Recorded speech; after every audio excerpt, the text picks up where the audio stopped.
Bagaimana pendapat tentang ini jalan? Macet karena kan belum selesai semua jalanan.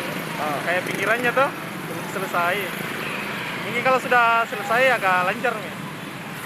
Hari-hari dilewati ya mengganggu juga kalau macet.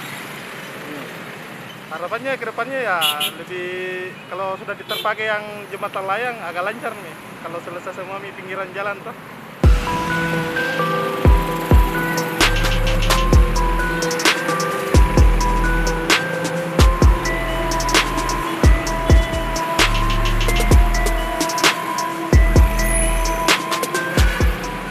Bagaimana menurut apa ini kemacetan? Sangat mengganggu aktivitas Grab, Pak.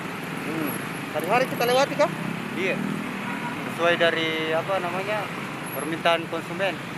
Ya, harapannya semoga ada kebijakan dari pemerintah bagaimana mencari solusinya, Pak. Supaya cepat nih. Iya.